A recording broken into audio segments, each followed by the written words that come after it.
Un trépied, Parce qu'on est un peu dans l'artisanat, là, mais je... Ouais, ça va le faire. On y va. On y va. Juste la prise voix, on y va. Vas-y, propose-toi. Salut toi. Tu dis bonjour. Viens.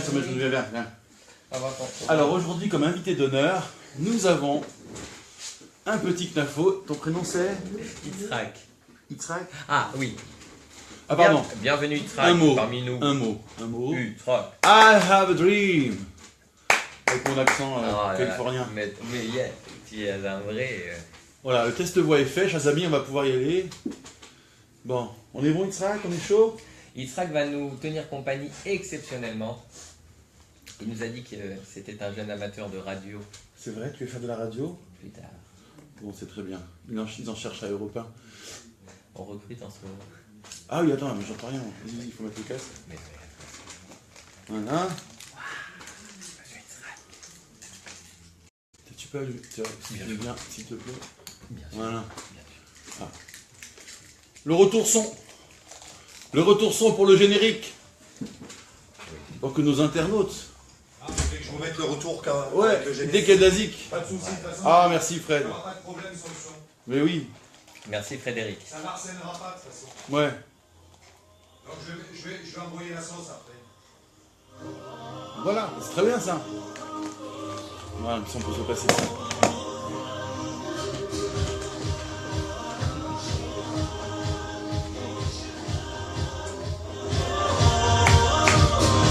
Merveilleux Frédéric. Ça c'est bien. Impeccable.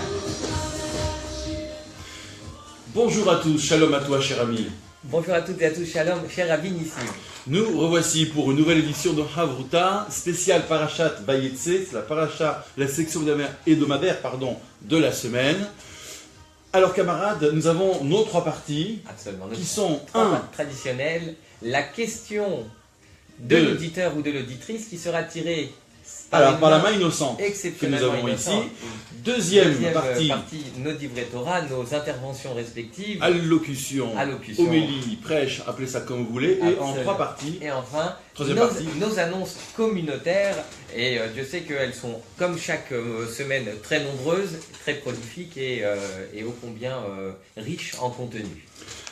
Sans plus attendre, nous remercions Fred aux manettes. Nous passons à notre première partie juste après ceci. La question de l'auditeur tirée au hasard par une main innocente. Notre cher Yitzhak va nous... Alors, c'est Yitzhak Knafo qui tire la question, et c'est son papa qui va nous faire l'amitié devant le micro de nous la délivrer. La question est la suivante, cher Rabbi Nissim, cher Frédéric, cher Yitzhak, peut-on dealer avec Dieu? Pas mal. Peut-on dealer, non pas dîner avec Dieu? Oui, je précise. Hein, Donc, cas, nous pourrions parler d'un deal presque parfait. Peut-on dealer avec Dieu, c'est-à-dire... Négocier avec Dieu? Oui, négocier avec Dieu, imaginer un accord, tu me fais, je te fais, je te tiens, tu me tiens, etc. Bon. Alors c'est la paracha de la semaine d'ailleurs. Absolument. Aussi surprenant que cela puisse paraître. Qui doit inspirer notre auteur. Et oui. Jacob qui allait dans le même temps, dans la séquence du rêve de l'échelle de Jacob. Premier, se rend compte que ce lieu où il a dormi puis rêvé est un lieu particulier. Il sait que la suite va être difficile.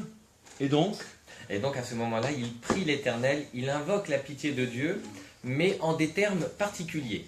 Alors quels sont ces termes particuliers? Il me semble, de mémoire, Vayidar Yaakov Neder les morts. Jacob formule le vœu suivant, Imihye Elohim imadi. Si l'Éternel est à mes côtés, Ushmarani, et qu'il me protège. Baderer Chazé,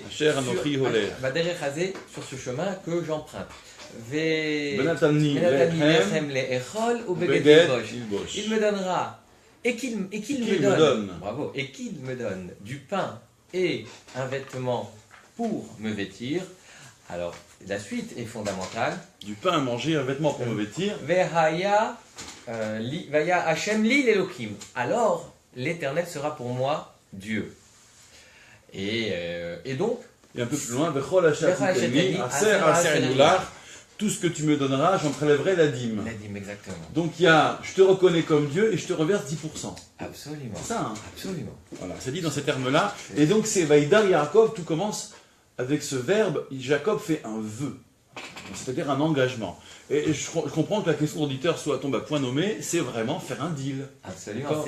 C'est vouloir négocier Voilà. avec Hachem. Tu me protèges, tu me nourris, tu m'habilles, moi je te reverse 10% de tout ce que je gagne, et en plus, par-dessus le marché, je te proclame comme étant Dieu. Dieu. Bon.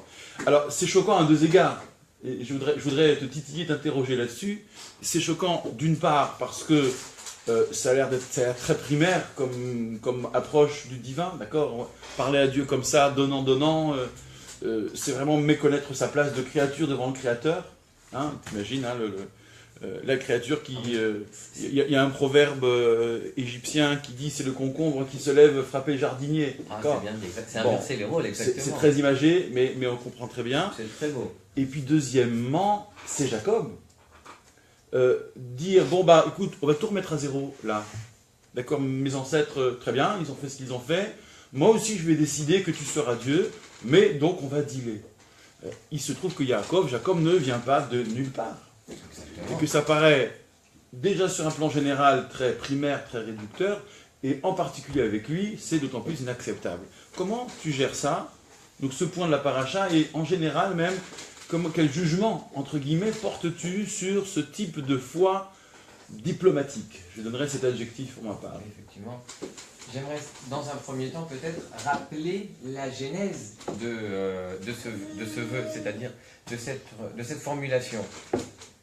Pourquoi Jacob en est venu littéralement à mendier, parce qu'il n'y a pas d'autre mot. Mendiant de l'amour. Bravo, à mendier du pain et un vêtement. Ah, tu veux dire que la négo, en plus, elle n'est pas terrible. Alors non seulement...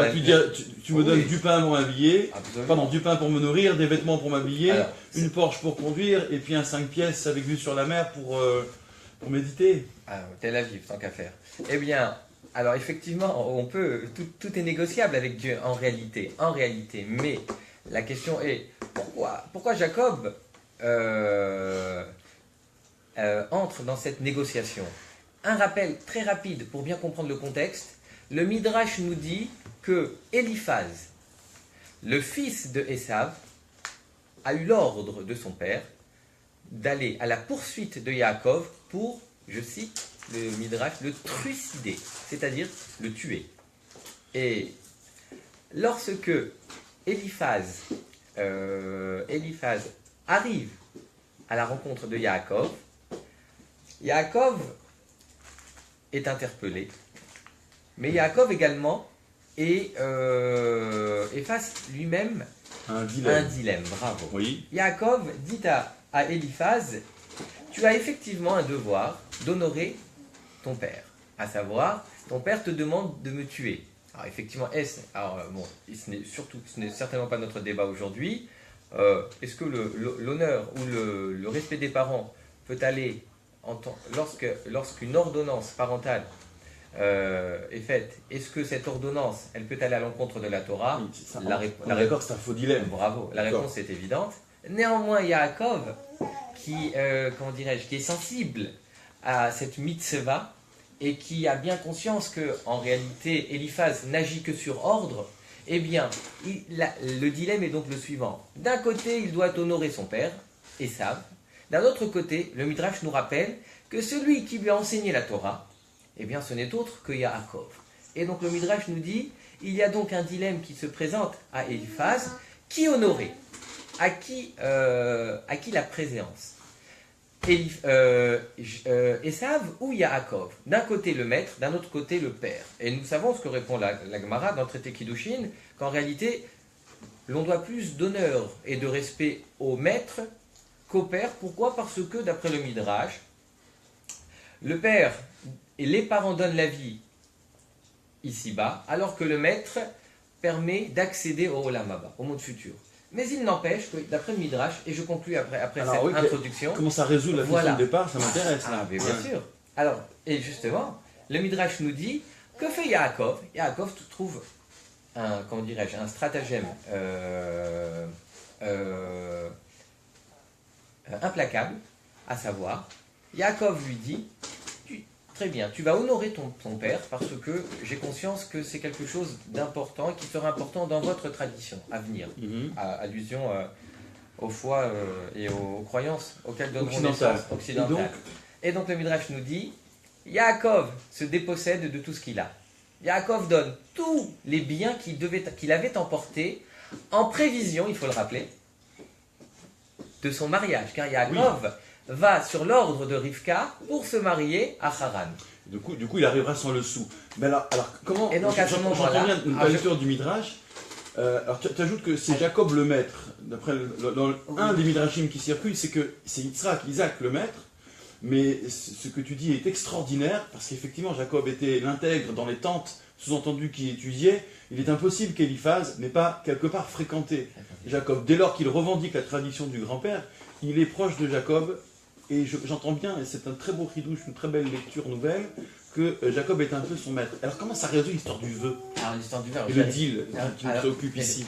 J'y arrive tout de suite. Alors je conclus en un mot. Yaakov se dépossède de tous ses biens. Oui. À ce moment-là, Yaakov lui dit, tu n'auras pas désobéi à ton père. Va lui dire que maintenant que tu m'as dépouillé de tous mes biens, Ani Chashiv Kemet. La Gemara nous dit, voilà que est considéré comme mort. Le pauvre est considéré socialement mort. Voilà, le pauvre est considéré comme socialement mort. À ce moment-là, voilà que Yaakov, lui, se libère de son obligation et libère également son neveu, entre guillemets. J'entends de la contrainte qu'il avait d'honorer son père. Et donc? Alors maintenant, revenons.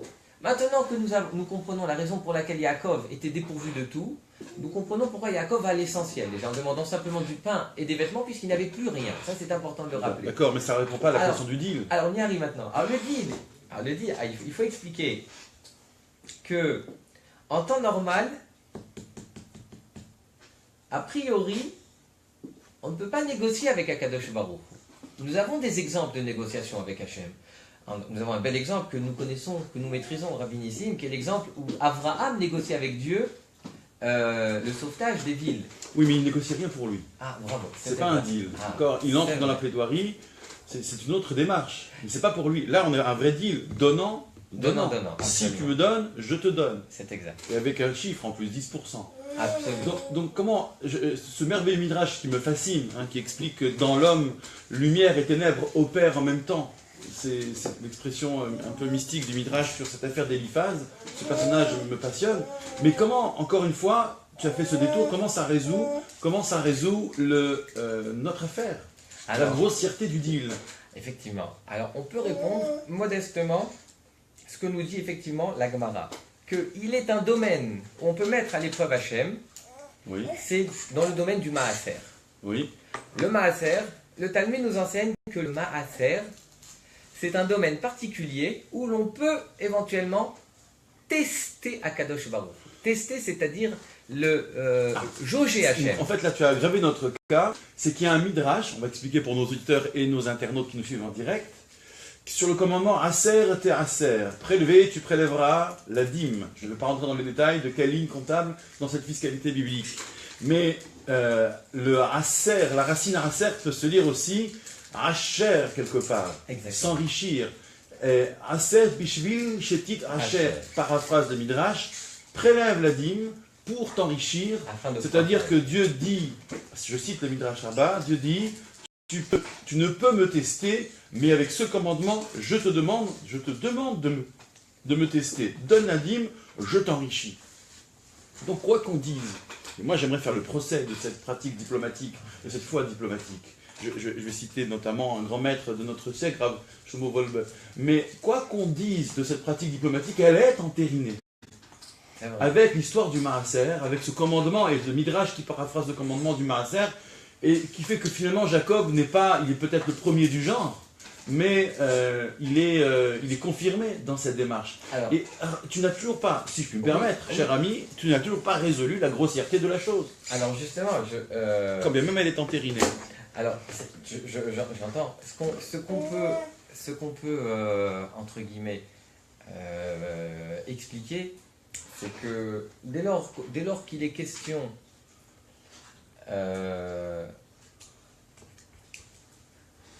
de Hakaratatov, c'est-à-dire de reconnaissance, Oui. alors on peut éventuellement attendre un retour d'Hachem. Explication. C'est-à-dire, je m'explique. Lorsque Yaakov formule ce vœu, il n'impose rien à Kadosh Baruch Hu. Il dit bien Im Yihye Elokim Imadi. C'est donc une condition. Alors, Ouais. et dès lors que c'est une condition, Dieu n'a pas l'obligation. C'est si Akadosh Baruch Hu m'accorde tous ses D'accord, bienfaits, d'accord. alors je lui exprimerai toute ma reconnaissance. Et donc, c'est déjà un premier élément de réponse. C'est-à-dire que c'est une condition que peut poser l'homme. Rien ne l'y interdit. Et rien n'oblige Hachem également à être, à être entre guillemets obéissant. C'est-à-dire, rien. D'accord, ça n'engage pas Dieu, c'est ça que tu veux dire. Ça n'engage pas Akadosh Baruch. Bon, ça répond un peu sur le style, mais pas sur l'idée de fond, qui de toute façon est entérinée par ailleurs d'après le Midrash. Alors, si tu permets, Oui. je voudrais ajouter cette note sévère sur ce que j'appelle la pratique diplomatique. Rav Shlomo Wolbe, qui est mort il y a quelques années, il était assez proche de nous, expliquait dans un chapitre célèbre de son livre qui s'appelle Harleshur, le 2e tome, le plus épais, donc je peux le montrer ici, au 4e chapitre qui s'appelle Frumkeit, qui veut dire religiosité en yiddish. Et pour lui, il le dénonce comme un fléau et considère que la pratique instinctive sans questionnement, sans recherche, sans quête intime, personnelle, intellectuelle et spirituelle, eh bien cette quête instinctive finalement, elle ne distingue pas tant l'homme de l'animal. L'animal aussi a une foi instinctive. Et verset à l'appui, Noten où Dieu donne à la bête son pain, au petit du corbeau qui l'appellerait. Ou encore, qu'est-ce qu'on a dans le même genre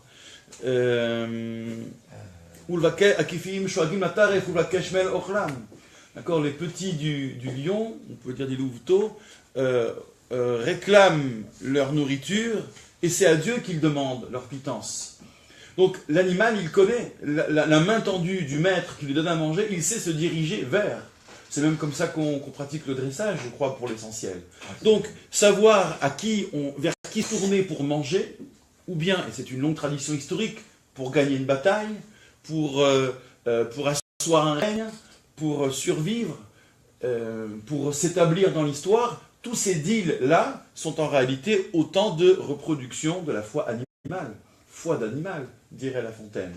Il y a un roi qui s'appelle Assa, dans la succession des rois, et qui a une fin terrible. Il finit malade, oui, et le verset, il avait d'abord enfermé son prophète, parce que son prophète lui cassait les pieds, et c'était un contre-pouvoir trop bavard, donc il avait enfermé son prophète et il tombe malade. Et même dans sa maladie, il ne demandait pas à Dieu, mais seulement il sollicitait les médecins. Donc on a l'air de lui reprocher de s'être soigné, ce qui en éthique médicale et halakha va évidemment nous faire un petit peu réfléchir, non pas qu'il ne faille pas se soigner, pourrions-nous répondre, mais ce qui est préoccupant avec lui, c'est qu'il a désespéré de Dieu. Assa, c'est un roi qui a dealé avec Dieu en permanence. Tu me fais gagner telle bataille, j'éradique l'idolâtrie.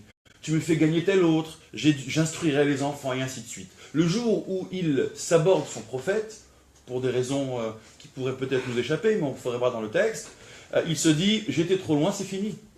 J'ai rompu le deal en question. J'ai coupé ce lien. Et donc, désespoir. Il est malade, il n'ose plus demander à Dieu. Il s'en remet uniquement au médecin parce qu'il était dans un deal du donnant-donnant. D'ailleurs, ceux qui nous écoutent, nous serions inspirés de leur dire à quel point cette pratique est au fond dangereuse. Parce que s'il n'y a pas l'impression que le deal est respecté, entre guillemets, du côté de Dieu, de la providence, alors c'est le désespoir qui est au rendez-vous. C'est dangereux quelque part, de dealer et d'imaginer que Dieu est enfermé lui-même dans le deal. En revanche, si la démarche, et là je te rejoins et je comprends ce que tu voulais signifier, si la démarche est de créer un premier lien, quand bien même il est peut-être de faible facture, peut-être qu'il n'est pas d'une grande qualité morale ou spirituelle, mais c'est déjà un lien. Se sentir lier son destin à ce que Dieu pourrait donner, c'est donc un point de départ, tout en émettant la réserve qui est la suivante. Moi, je m'enferme dans ce deal, mais je n'enferme pas Dieu avec moi. Donc, ce que tu dis là, dans le phrasé de Jacob, permet de rétablir la nuance. Il ne fait que s'inviter lui-même dans ce deal, mais il ne convoque pas Dieu. Quant au Midrash, Aser te Aser, prélever, tu prélèveras, éprouve-moi, c'est Dieu qui parle d'après le Midrash. Donc c'est lui qui invite à tester, à le tester. Alors on n'a pas été tout à fait au bout de ce Midrash, mais c'est plus un encouragement qu'un enfermement sans doute. Toujours est-il que la pratique diplomatique du vœu, de la foi, de la pratique, c'est déjà un lien peut-être. C'est un lien premier, un lien primaire que nous pourrions être appelés à dépasser. Mais quelle beauté du geste aussi de lier son destin à ce que Dieu pourrait nous offrir. C'est le moment de la synthèse. Alors si tu veux bien, après cette joute, résumée en une phrase pour notre auditeur, peut-on dealer avec Dieu? Réponse, alors, on peut légitimement dealer avec Dieu, néanmoins, Dieu reste, entre guillemets, souverain, je dirais. Dieu reste souverain, et d'après, effectivement, la démarche et la pensée du Rav Wolbe, si on peut considérer cela comme, a priori, une foi, entre guillemets, animale, oui, on peut dire tout de même, en conclusion, que c'est une démarche qui peut créer un lien entre l'homme et Hachem, très bien, une relation de confiance qui va se renforcer avec le temps. Si Dieu veut. Merci beaucoup, cher ami. C'est parti pour la première pause musicale avec le retour son. Mendi Jeroufi, Ketsan Merakdim Ifne Akala. Comment danse-t-on devant la mariée? C'est un passage de Talmud sur quelques notes endiablées. C'est parti. Tu veux quoi? 1, 2, 3. On va danser un peu. Bon. C'est que c'est un petit mélomane, lui. Ah, monsieur, tu fais de la musique, Israël? Il aime de la musique, il fait du piano. Tu fais du piano? Ah, ouais, je suis sérieux, il fait de l'initiation au piano, c'est beaucoup. Quel âge tu as? Il y a 2 ans. Il y a 2 ans. Oui, déjà on l'aime au Ah, piano. oui, d'accord. En fait, tu connais Mozart? Oui, il connaît. C'est un petit garçon qui jouait, qui composait même assez jeune, 6 ans, comme ça. Déjà, donc ça fait... Retiens bien ce nom. Wolfgang Amadeus Mozart. Bon. Alors on peut adresser un petit bonjour à nos auditeurs et auditrices. Alors, déjà, leur dire à nos internautes, pardon. C'est bien cela. Nos internautes, auditrices et auditeurs internautes, qui nous voient, qui assistent également au direct avec toutes ces subtilités. Et ce remue-ménage. Et ce remue-ménage, absolument. Je dirais que les résultats de la première vidéo postée les résultats ont été exceptionnels. Encourageants. Vous avez été plus de 800 à nous regarder. Oui, alors ça nous flatte beaucoup, ça nous touche beaucoup, et c'est, comme je le disais en aparté hier soir à mon cher vénéré rabbinissime, nous sommes des stars ignorées, c'est-à-dire que nous n'avons pas conscience que nous sommes si, comment dirais-je, si vus, lus et entendus. Oui, tout à fait. Ah oui, Fred. Nous disions, Fred, que grâce à toute cette technique, il y a eu plus de 800 vues sur Facebook, et que avec l'aide d'Hachem, des 1 pourront s'ajouter, voire plus, et des 0 après, on ne sait jamais. Si tu veux, pourvu que ça profite. Voilà, tout ça, nos petits rendez-vous hebdomadaires qui donnent de la force, de la pêche, vous renseignent sur l'actualité communautaire, c'est le but. Exactement. Et n'hésitez pas à nous faire savoir vos questions. Bien sûr. Absolument. Alors, tiens, un mot sur ce qui est chanté. Ketzal Meragdim Lifne Hakala, c'est un mot du Talmud. Absolument. Comment danse-t-on devant la mariée? Et il y a un débat, Shammai et Hillel. D'accord, Bet Shammai dit Kala Kemot Shehi, la mariée telle qu'elle est. Et Hillel dit Kala Na'ava Hasuda, mariée toujours belle, toujours gracieuse. Alors en fait, ça répond pas à la question parce qu'on l'a mal traduite. Ketzal Meragdim Nirkot, c'est vrai, c'est danser. Mais c'est aussi faire danser le blé sur le tamis. Donc c'est tamisé. Merakel, c'est un des 39 travaux de Shabbat, tamisé. Et donc Ketsan Merakedim, donc la conjugaison nous confirme dans le mode du verbe, le bon mode du verbe, comment est-ce qu'on tamise son propos devant la mariée, en fait comment on fait sa louange. Et si elle n'est pas belle, est-ce qu'il faut dire, bon, qu'elle est brave? n'est-ce pas, hein, qu'elle a d'autres qualités, mais on ne parlera pas de sa beauté. Bon. Alors Shammai dit Kala Kemochi. On parle de la mariée telle qu'elle est. Donc si elle n'est pas gracieuse. Shammai dans sa. Alors j'ose espérer que d'après Shammai on s'abstienne, mais qu'on n'aille pas dire bon, elle n'est pas gracieuse, mais. Tandis que d'après Hillel, il faut mentir. Kala Ma'av Hasuda, dire que la mariée, et c'est invariable, est toujours belle et toujours gracieuse. Ce qui peut en fait se comprendre dans la mesure où, puisqu'elle est choisie, et évidemment en pensée inclusive, ça marche dans l'autre sens, puisqu'il est choisi aussi. Donc à l'époque, il y avait besoin de rassurer le marié quant à sa mariée. Mais aujourd'hui, je dirais que tout le monde a besoin d'être rassuré ou encouragé ou confirmé dans sa passion et dans l'amour qu'il délivre. Puisque l'un a choisi l'autre, et c'est ça qui est important. Ce dont on va faire la louange, c'est pas tant la louange d'une norme, c'est la louange d'un choix, la louange d'un amour, la louange d'une passion. C'est beau. C'est merveilleux, et c'est tellement vrai. C'est respecter le choix le choix et la rencontre, comme l'on dit juridiquement, des consentements. La rencontre des consentements. C'est une notion talmudique, ça. On va reprendre. Mirouda, c'est dans l'histoire de l'acquisition, dans le kinyan, ce qui fonde le kinyan, l'acquisition, c'est association des intentions, non, toi tu dis rencontre des consentements. Oh que c'est beau. J'aime cet homme qui est un juriste aguerri. Très vocabulaire. La rencontre des consentements. Bon, on va être bon.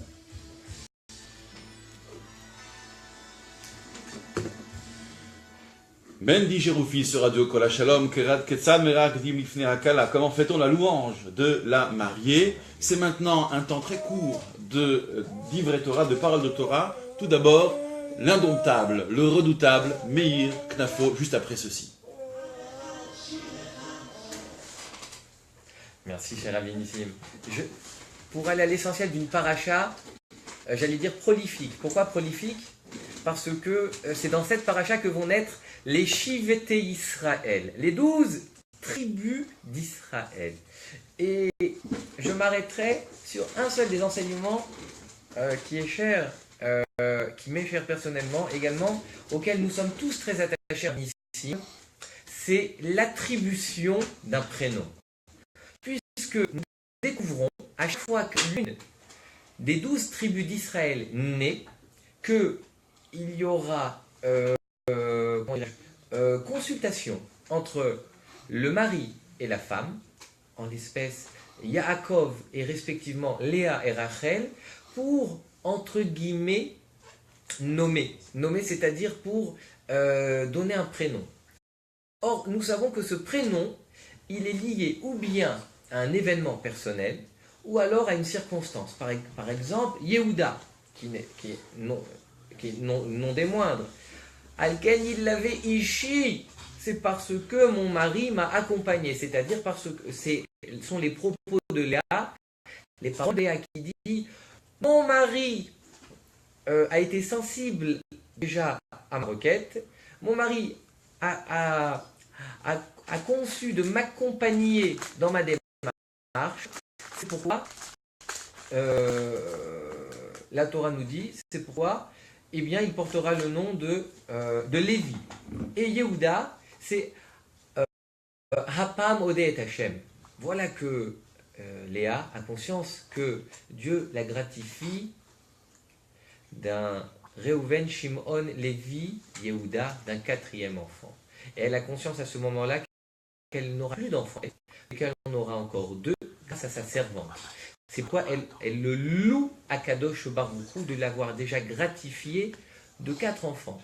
Et donc nous découvrons que les prénoms ont donc une importance, qu'ils ont une étymologie, et je dirais que le choix d'un prénom n'est jamais anodin. Autant dans le prénom civil que l'on peut attribuer au moment où les services de l'état civil passent à la clinique ou à l'hôpital, que celui qui sera attribué au moment de la Brit Mila à 8 jours, ou, comme c'est l'usage, Veyikare Shemo Israël, il portera ce nom au sein du peuple d'Israël, et pour une demoiselle, à travers le Zeved Habat, c'est-à-dire littéralement la nomination de la fille, de la jeune fille. Et donc nous découvrons que ces prénoms, nos maîtres nous disent, ils auront une influence sur la personnalité. C'est ça, c'est le point qui me tient à cœur de rappeler. L'influence sur la personnalité. Quand on s'appelle Nissim, on peut prétendre, j'allais dire, agir sur la nature. On peut prétendre, avec même beaucoup de modestie, Yitzhak Nissim, il s'appelle également, Yitzhak, mais également Nissim. Et également, quand on porte un nom, quel qu'il soit, alors, sans orgueil aucun, on peut estimer que ce nom ou ce prénom influe sur notre être, sur, je dirais également, les divers niveaux de notre âme. Là, je parle, je m'adresse à ceux qui ont des notions de Kabbalah et de mystique. Et enfin, je dirais que c'est peut-être même l'expression d'une vocation. Quand on s'appelle Nissim, peut-être qu'on est appelé à accomplir des prodiges ou à faire avancer les choses, à faire remuer pour avancer les choses. Quand on s'appelle Meir, peut-être qu'on a vocation également à transmettre de la lumière, etc., éclairer, etc. Et donc, je conclus en disant que le choix d'un prénom n'est jamais anodin et que c'est pourquoi il est très important de prendre le temps de réfléchir à l'attribution du nom, d'autant que, nous l'avons démontré, il influe sur l'être, il influe sur le devenir d'une personne. Merci infiniment, cher ami. Je vais tu me passes le flambeau de la parole, je te passe l'enfant. Alors, il y a dans cette merveilleuse séquence de la paracha une rencontre. Alors, tu parlais de rencontre des consentements. Il y a une apparence de consentement dans la rencontre de Jacob et son futur beau-père, Lavan. Alors, c'est le frère de sa mère. D'accord, donc on est en famille, quand bien même on est retourné en Mésopotamie, et j'ai été vraiment surpris, j'ai voulu faire tabula rasa, table rase de tout ce qu'on sait sur Lavan, l'escroc, le malveillant, etc., et reprendre le texte tel qu'il nous vient. Et lorsqu'on voit cette rencontre, ma foi, les gestes sont tous des gestes tendres. Lorsque Lavan vit Jacob, lorsqu'il entendit le récit de Jacob, fils de sa sœur, il court à sa rencontre. Il l'enlace, il l'embrasse, il l'emmène chez lui. Jacob raconte à Lavan tout ce qui lui est arrivé. Lavan lui dit, mais tu es mon moi-même et tu es ma chair. Alors, Jacob réside 1 mois. Et je dirais que tout le long du récit, qu'il s'agisse même du mariage des filles de Lavan, même si elles sont interverties, Lavan s'en explique. Je dirais qu'au fond, ce parcours paraît complètement défendable et il n'y a rien de répréhensible. Le seul moment où on commence à comprendre que ça ne va pas, c'est quand Dieu intervient dans le rêve et dit à Lavan, attention, ne touche pas à Jacob alors qu'il le poursuit, donc en fin de paracha, qu'il le poursuit pour...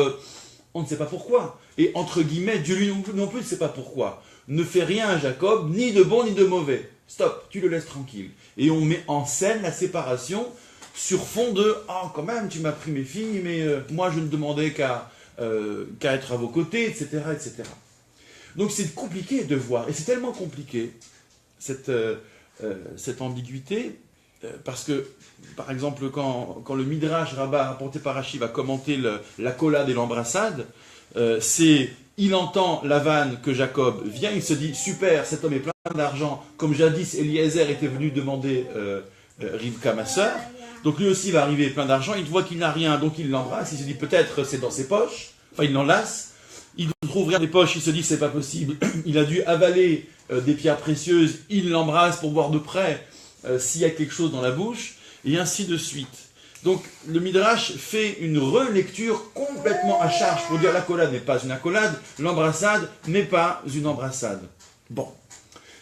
Mais c'est compliqué d'aller si loin dans le démenti de ce qu'on croit lire dans les versets qui ne souffrent a priori d'aucune ambiguïté. Alors c'est tellement difficile et tellement central cette difficulté que dans la Haggadah de Pessah, qui cite un Midrash là encore, ça commence, la dernière phase de la Haggadah commence par Tse Ulmad, sors et apprends, et tu dis Ma bikesh la'avan aramin asot le Yaakov abicha, ce que Laban l'araméen a voulu faire à Jacob ton père.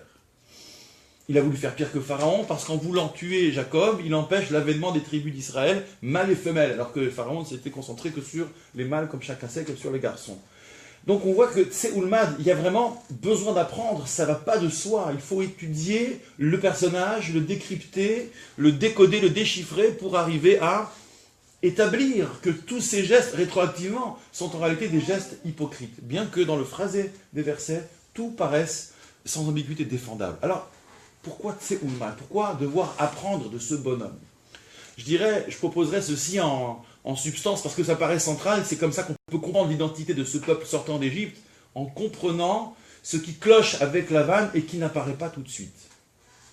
Je dirais qu'avec Jacob, on entre dans l'ère adulte de la vie des patriarches, de la foi des patriarches. Je m'explique.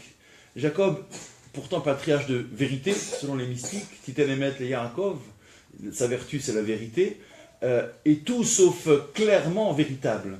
Je veux dire par là qu'il entretient l'ambiguïté, à son corps défendant bien sûr, mais un droit d'aînesse vendu de manière non pas contestable, mais qui sera contesté, c'est-à-dire qu'on exploitera des ambiguïtés. La bénédiction, en se faisant passer pour son frère, on se demande vraiment comment cela fonctionne. Donc il est lui-même à son corps défendant ambigu. Simplement quoi? Parce qu'il est rentré dans l'alliance. Alors, lorsqu'on est dans l'alliance, dans la promesse, une bonne intention, même inaboutie, vaut un acte, dit le Talmud. Et une mauvaise intention, inaboutie, ne vaut pas l'acte. Donc c'est une gestion favorable des intentions. Tandis que Lavan, lui aussi, il est ambigu. Bien sûr qu'on peut avoir une lecture favorable, a priori, si on est un peu naïf, mais on peut être aussi méfiant à son endroit et se dire que la l'accolade n'est pas une accolade, que l'embrassade n'était pas une embrassade. Mais l'intention de la vanne, quand elle est mauvaise, eh bien Dieu l'associe à un acte. Et lorsqu'elle est bonne, tant qu'elle n'est pas aboutie, cette intention reste une intention, elle n'aurait aucune valeur. Donc c'est la logique inverse, c'est-à-dire une gestion défavorable, un jugement défavorable sur les intentions, parce que la vanne n'est pas dans l'alliance, n'est pas dans la promesse. C'est donc ce limoud, cette étude, qui nous invite à partir du moment où Dieu intervient, à reconsidérer tout le parcours, en fait, une invitation à savoir ce que c'est qu'être dans l'alliance, et dans la promesse, et ce que c'est que lutter contre l'alliance ou lutter contre la promesse. Être dans l'alliance, c'est une familiarité telle que toutes les intentions bonnes sont considérées comme des actes, c'est comme si c'était fait que les mauvaises sont nulles et non avenues dès lors qu'elles ne sont pas abouties. Et lutter contre l'alliance, c'est à l'inverse donc, bénéficier d'un jugement défavorable des intentions, car il n'y a point de familiarité, car il n'y a point de connaissance mutuelle. Voici ce qu'a signifié cette trajectoire que la vanne a empruntée, d'être hostile à l'alliance elle-même, de vouloir la déconstruire et d'être hostile à la promesse. Et j'entends par promesse pas seulement la promesse biblique, mais la promesse que tout homme peut se faire à lui-même. Être engagé dans sa propre promesse, parfois dans la vie, c'est aussi concourir à ce que tout ce que nous faisons sont de nobles tentatives. Mais être en défaut de promesse, être en défaut d'un rêve, c'est au fond ne rien tenter. Et ne resterait que les tentatives mauvaises qui sont autant d'éloignement de l'idée même de promesse. Voici, chers amis, comment nous pourrions décliner à l'universel cette lumineuse histoire de Jacob et de Lavan, cette fausse rencontre des consentements, cette vie d'adulte dans un monde d'adultes où opèrent et la lumière et les ténèbres. Dernière pause musicale, va Filou Beastara Chaim Israël.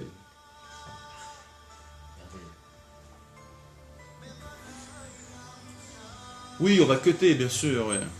Chaque trait, je vous ferai signe. On a 2 bonnes minutes. Moins de 2. Ouais. Moins de 2, je coupe. À moins 2, c'est bien, ouais. Ouais, c'est top. C'est parfait. Ah bah voilà. Oh là là. Il y a du son.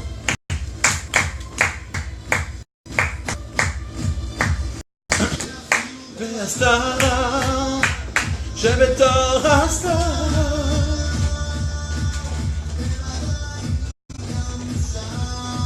Ouais.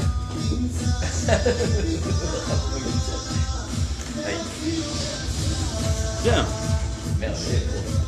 Alors, ce qui est chanté là, c'est une reprise un peu, un peu techno, on va dire, d'un enseignement du parole de Rabbi Nachman de Breslev. Filou be'astara shebetor hastara. Même dans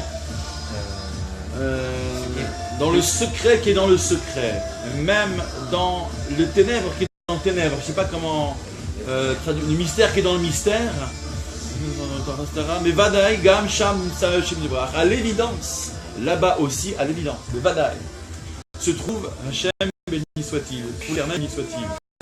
Vadaï, que l'hypothèse est là, l'hypothèse, puisque l'idée qu'on se fait de Dieu de totalité infinie est là. Alors même, va filou be'astara, à l'évidence, même dans les pires moments, les pires endroits, les pires circonstances, Nimsa Sham, là-bas, donc dans ce lieu très éloigné de ce qu'on désire, se trouve Hachem. Il faut y voir la main de Dieu. Et donc, très peu d'infos. Même derrière les choses difficiles qui s'abattent sur toi, même sur les circonstances difficiles, Ani Omed, je me tiens. Alors je me tiens, ça peut se comprendre, c'est Dieu qui parle, je me tiens, mais c'est aussi nous, la personne, la créature, je me tiens, puisqu'il est là, il m'a dit avec moi, je tiens aussi. Et qui vit les frères. Extraordinaire, c'est la mise en musique et en poésie d'une idée au fond toute simple, mais qui doit se décliner dans le réel. Le pire, le plus terrible, le plus catastrophique, c'est aussi le temps des annonces communautaires. Vas-y cher ami. Je vais à l'essentiel, souhaiter un grand Mazal Tov, et Rabbi Nissim, nous nous associons tout naturellement, absolument, au Rav Lagani et à son épouse, à la famille Mimran, à l'occasion du mariage de Chaya et de Michael, à qui nous souhaitons de fonder un binyan adéat, c'est-à-dire une construction éternelle. Également, un grand Mazal Tov aux familles Rebo et Alouche, qui nous font l'honneur de la bar mitzvah de Nathan, ce Shabbat à Rachi, et je profite également pour rappeler en un mot le cours qui aura lieu à 16h15, qui aura pour thème l'échelle de Jacob, de l'échelle de Jacob à l'échelle sociale. Oh, magnifique, l'échelle sociale, c'est excellent ça. Ah, j'ai bien séché de mon côté pour être à tes côtés justement, mais notre conférence shabbatique, il est à 17h30, portera sur le sens des affaires. Chez ces gens-là, on compte. Donc, sens des affaires, éthique des affaires, ce sera notre sujet. Dimanche, le Talmud Torah des enfants, bien sûr, mais aussi celui des adultes à 11h. Les enfants, c'est 9h30. Qui portera sur la suite de notre formation à la vie juive sur la cacheroute. Les lycéens, vous avez rendez-vous en fin de journée à 18h, votre moment lycéen. Les étudiants, le Shoashim, apprendre à la lecture, mais aussi la conversation en hébreu. Et encore, pour ce mercredi, un événement exceptionnel. Henri Baldin-Brissot nous parlera d'auto-hypnose, de gestion du stress et de la mémoire en vue des examens. Donc au moment, c'est l'invité du mois pour les étudiants ce mercredi.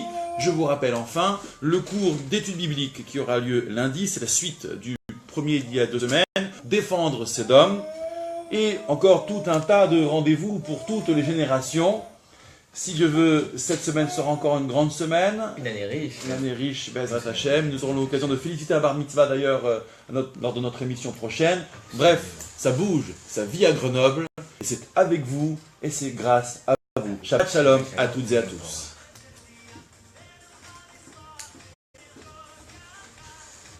Bien. Alors à nos internautes également. Shabbat Shalom. Shabbat Shalom, un grand merci à très bientôt et n'hésitez pas à envoyer vos questions. Nous serons tout oui pour les lire, pour les répondre. Donc à celles et ceux qui nous regardent, qui voyagent, ou bien que nous connaissons depuis très très longtemps. Il y a Lilo aussi que je salue et on lui dit un grand Mazal Tov, un peu en avance mais avec beaucoup de cœur. Bref, qu'est-ce qu'on se souhaite? Isra, qu'est-ce qu'on se souhaite? Je souhaite Mazal Tov. Également Shabbat Shalom Vorach, souhaiter que nos jeunes générations soient dignes de leurs parents. C'était bien la radio? C'est sympa? Je pense qu'il a bien aimé. Il a bien aimé, ouais. Alors, il pensait que c'était un concert de musique, puisqu'il nous parlait d'un piano, mais bon, je crois que maintenant... Là, c'est l'heure de la sieste. On l'a saoulé. J'espère qu'on vous a pas saoulé aussi. Bien, allez, bye, salut à tous, à très bientôt. Comme tout, Shabbat Shalom. Ce qui serait pas